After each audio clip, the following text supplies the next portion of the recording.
Hello guys, welcome back to my YouTube channel. Welcome back to another video.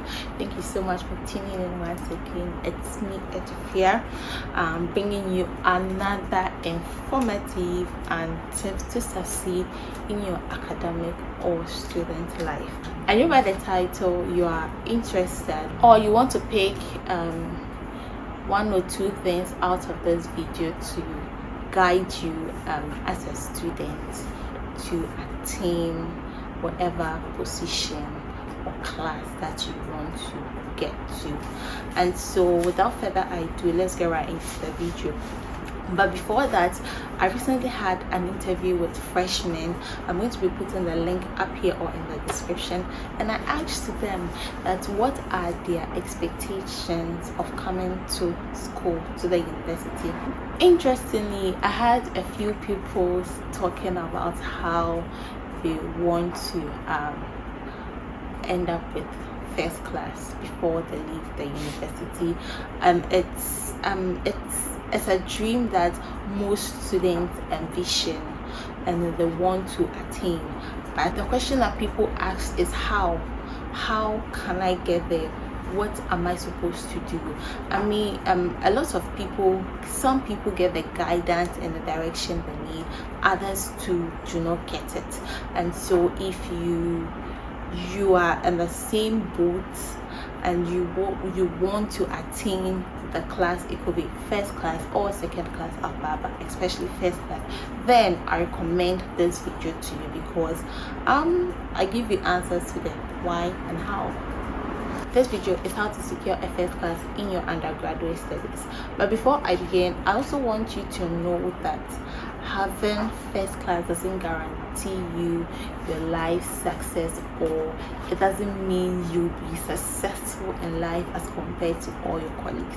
It's a good thing, if not for anything, at least you have the bragging right. It'll give you access to lots of places, but it doesn't really mean that life is going to be rosary for you automatically if you have first class, because we have other people who attain first class but are still struggling in the job or in the business market, and it's quite unfortunate, and it's not supposed to be that way, but that is it, and that's where fate found them. And so I just hope that if you are still not there and you want to get there, it's all fine. If you've completed and you had a first class, you had an upper, you can just let us know or share your experience with us in the comment section, because I know my viewers would love to take a thing or two out of this video aside from the tips that I'm going to give them. Okay, so let's get right into it.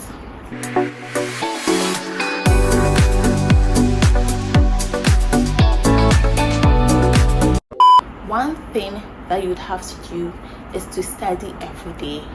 The reason why I say study every day is because studying every day is important. Studying every day will not give you as in so much pressure, especially when you're getting closer to exams, where you have to use last minute to learn everything. Like, we have students that learn last minute, which is when it's getting closer to exams, they pile everything and then they go in and then they write and they come out flying colors.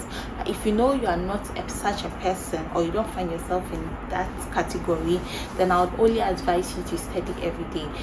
It's not supposed to be enormous, the little like bits and pieces that you think would help you. Advise that you would study every day. Also, you have to teach people around you. This thing is like a give and take process, because the more you keep teaching people, the more it sticks into your mind. And so it's also a process or a form of learning. Like, anytime your friends need help, they will come to you and you have to teach them, and that will make you learn, because you obviously don't want your friends coming to you to ask you something and you don't know. Not to say you should know everything, but at least it helps you, it puts you on your toe, and then it helps you learn a lot of the time, and so you are always sharp and on course. One thing is you also have to surround your people. You need to be surrounded by people who are intellectually sound. Imagine all your friends have the vision to attain first class. It becomes very easy for you because you know that the circle you have the same goal, they have the same objective, and so you are equally working towards that.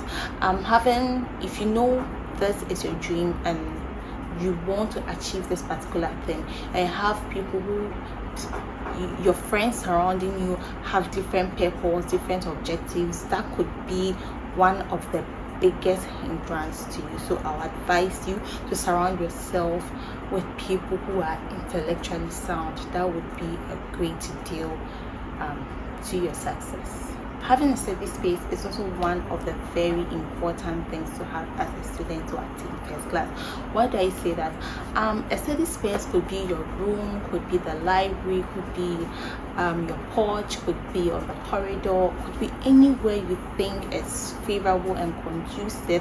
And we have people who love to burn the midnight candle, which is to study at dawn. We have people who want to study in the morning. We have people who also want to study where there's a lot of noise.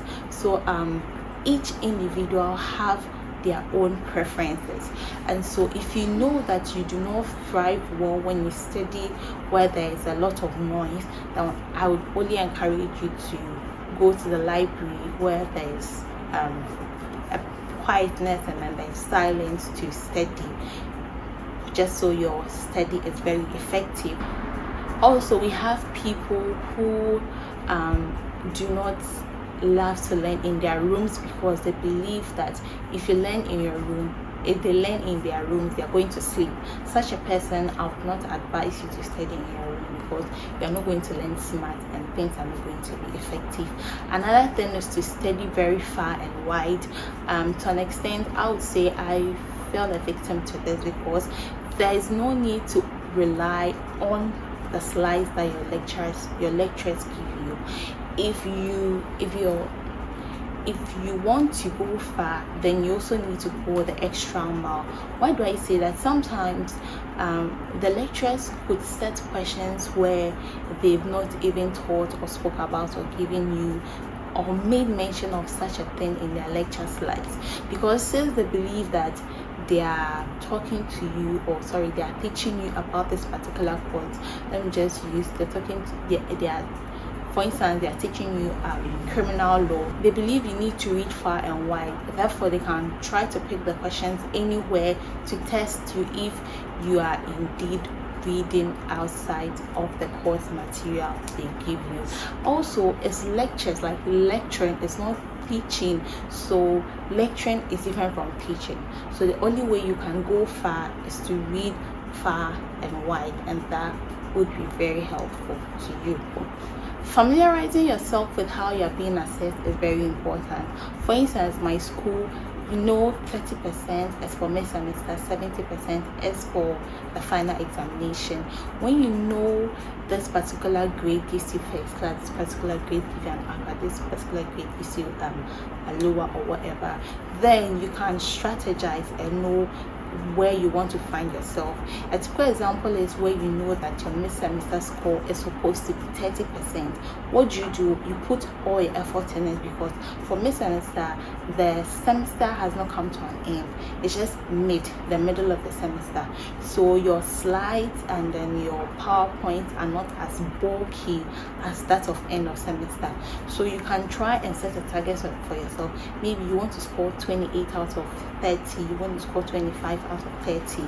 You will not have to put in so much effort in the end of semester. I'm not saying you do not have to put in effort, but at least you have 28 points or 25 points just sitting there waiting for you, and then you would have to get about 60, 50, 55. At least it will definitely fetch you an A. So knowing your grading point or knowing how you are being assessed is also very important.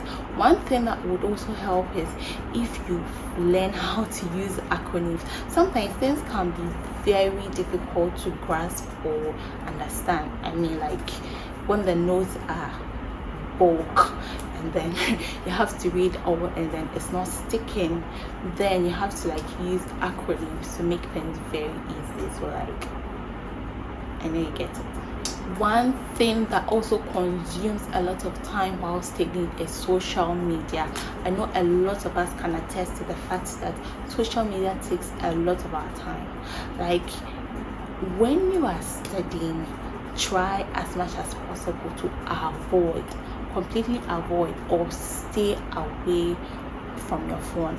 Maybe you might be expecting an important call, text message, that's fine, but if you know you're not going to get distracted, you can keep the phone with you. All right, but if you know yourself and you know you are just going to be on Instagram, Facebook, Snap, like, oh, this is trending, can I just hop on it and then have a look at what's going on? If you know you're such a person, then I do not advise you to keep your phone around you when you're studying.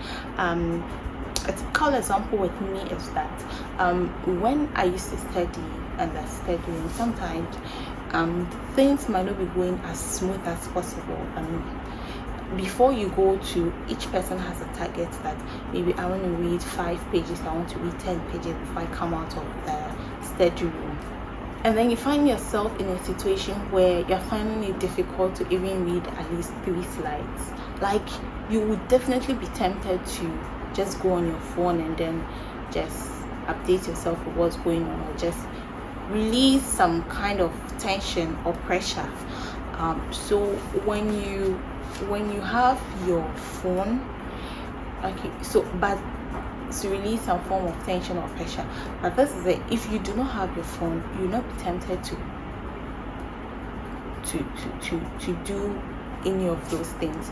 You'll still be focused. You'll find ways and means to get things right, and then try to read all the 10 slides before you leave the study room, irrespective of the kind of situation or circumstance that you find yourself in. Studying with phone can be very, very tricky, and for some people it doesn't do them well or good at all. If you're not studying with your phone, will disturb you, keep it in your room. Go to the study room, come back, you can Snap, text, Instagram, YouTube, and do all the good stuff. All right, now taking breaks while learning is also very important. It's one thing people don't know. People just copy their friends because their friends are studying 10 hours, like 10 hours a row, and so they feel like, oh, okay, my friend is studying 10 hours, and so I also have to study for 10 hours. No, that's not it. Even when we have people who study just for 3 hours, and within that 3 hours they have to take 1 hour nap, and they'll still come back and then do justice to it.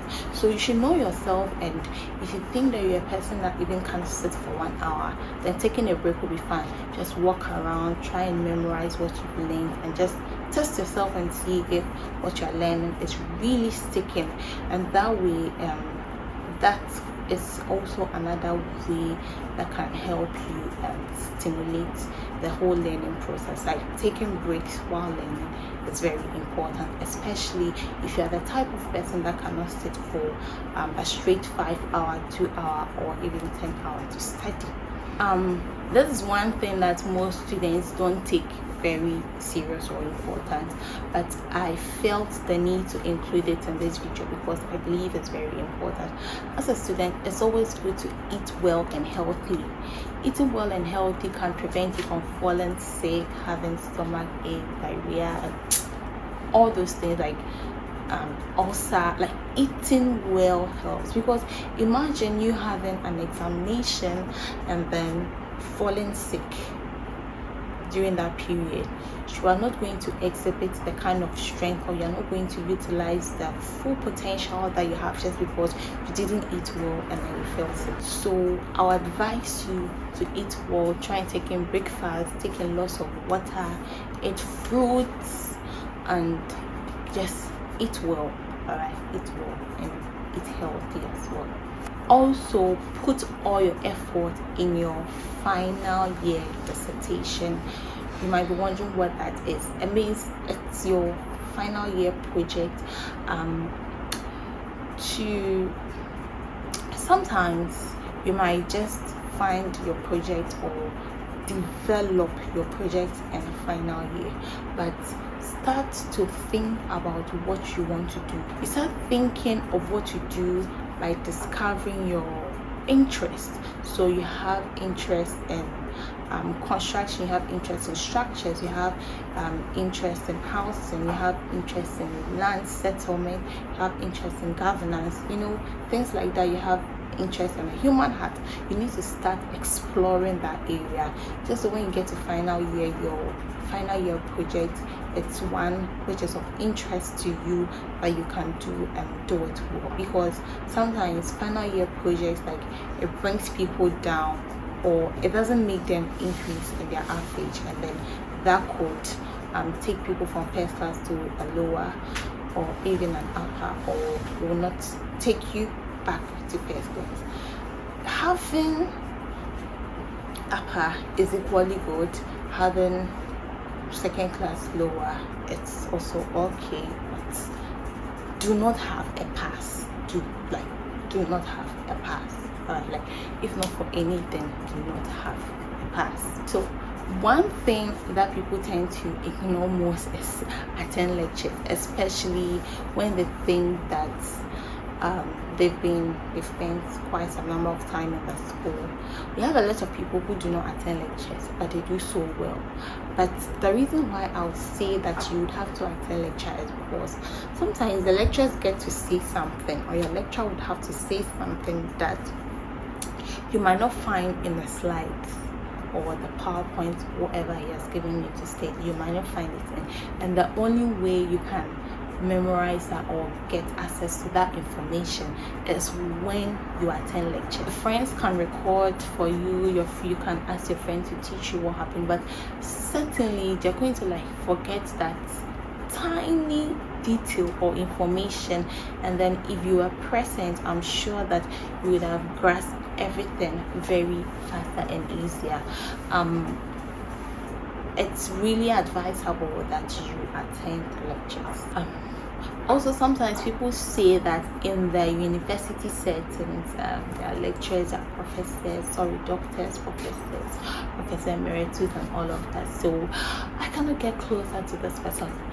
I cannot speak to him. I have a concern. Who do I speak to? How do I get that concern addressed and all of that? Trust me, I've never seen anyone that has gone to a lecture that the lecturer was mean, like, just go, I'm a lecturer, I'm a professor, I don't want to talk to you. The professors, the lecturers are there because of you, and so it's only wise that you take advantage of their assistance. You are paying your fees, and it's your fees they're using to pay the lecturers. So if you have any concern and you think that you want to get closer to the lecturer for more verification or more clarification, it's fine to get closer to them. If they cannot help you, they're going to refer you to their teaching assistant, or they are going to ask you to book a date with them. You get to have an interaction with them, and everything is okay. The lecturers are not, you do not have to fear them. They are above human. In fact, they are toothless, which are not going to harm you. So keep that in mind. Okay. So since we are getting closer to the end of this video, we are almost wrapping up. One thing I want to say is you might be a very good, in fact smart student, but the possibility of you, it doesn't guarantee you a first class. Honestly, to get first class, you need to put extra mile. You do not have to make it an option where you're like, because I'm good, if I get a fine, an upper is equally good, or even a strong upper is equally good. You need to tune your mind, and you need to say, I'm having this regardless. I'm having this. One thing people do is that they give up along the way, which is when you're getting to third year, the pressure, they getting to know a lot of people. They're like, whatever comes is okay. The very moment you make that an option, then you know that you're not getting it. But when you make it a priority that at all costs, I am getting this, then it makes you spread your tentacles, and then is that the word? It makes you go the extra mile. Maybe that will be it. It makes you go the extra mile, and then you try to like attain it because you do not have an option. You feel like, I am having this regardless.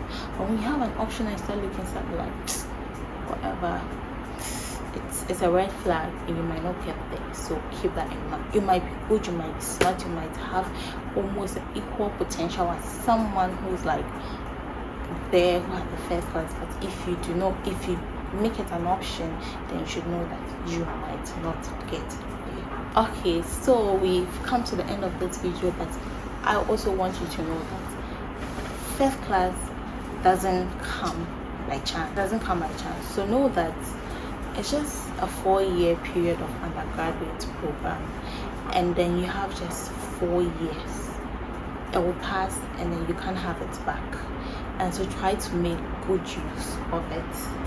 And if it's an upper you want, good, because honestly not everyone can have first class, even not everyone can have an upper.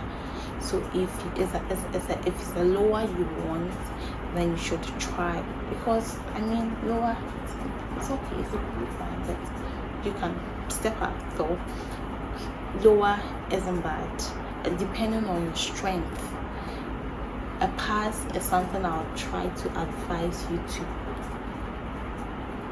It's something I'll advise you not to be in that category. Please, finding a job will be hard. I think I have to do the pros and cons of having pass or lower. Like, I know people who have lower who are doing so well, they're in high positions, pass, they're in high positions and all of that. That's why in the beginning of the video I said that having first class doesn't guarantee you life success and all of that, but having it gives you that kind of security.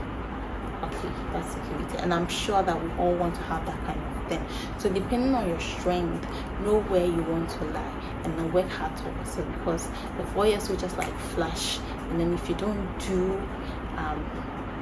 have an aim, or if you set a target and then you didn't eventually achieve it, you're going to be so sad and then quite disappointed in yourself after you left school, and then I don't want you to feel that way. So I hope that once again this video was very helpful and informative to you as always. I really appreciate your comments, the interactions we've been having in the comment section. I hope that you do the same with this video. Let me know your thoughts, and be sure to share this video to all your friends in the whole wide world, because honestly this video is going to help people want to, but they don't know how and then the why. I believe that these tips would serve as a step or a guidance to you in securing or achieving the first class that you want to attain. It's not also for first year undergraduate student. If you're in final year, you can still watch it. If you're in third year, second year, third year, it's not too late to make a great turn or a difference in your academic life. I wish you all the best, and then don't forget to like, comment, share, subscribe, and turn on your post notification. Follow me on my social media, on Instagram at Princess Edufia, and then Facebook at Edufia Abula. Subscribe, join the family, let's grow together. Leave your video suggestions in the comment section and let me know what you want me to talk about, and don't forget to watch my lifestyle videos. Alright, so till then, I'll bring you more and interesting videos. Peace. Let me know if you like my hair. Alright, peace.